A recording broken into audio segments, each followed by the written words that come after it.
début, lorsque vous laissez votre bébé seul, il croit, parce que vous disparaissez de son horizon, que vous n'existez plus. Les premières semaines, il se sent très vite abandonné. Or vous êtes pourtant bien obligé de vous séparer de lui, pour préparer son repas par exemple. Avec son doudou, il crée un lien qui l'aide à supporter ces moments où il est séparé de vous. Son doudou, c'est un peu vous. Votre bébé est sécurisé aussi par la présence physique de son doudou. Il a l'habitude de le manipuler, de le traîner partout avec lui, et il le reconnaît à son odeur, car c'est aussi une partie de lui-même. D'ailleurs, en cas de prématurité, la plupart des services de néonatologie vous recommanderont d'apporter un petit mouchoir ou un foulard propre.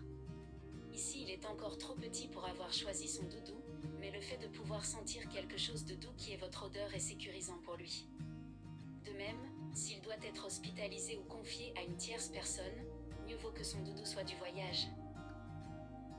Le rôle de médiateur du doudou est important ici. Si votre bébé n'est pas disposé à se laisser ausculter sans rien dire, le médecin peut l'y préparer en auscultant sa peluche au préalable. Ainsi le doudou teste la situation, sous le regard de votre bébé. Et s'il est suffisamment grand, il pourra même s'amuser à son tour à ausculter son doudou.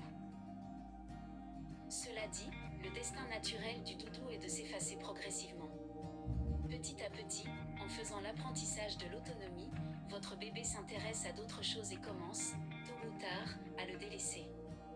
Il s'aperçoit qu'il se passe des choses passionnantes autour de lui.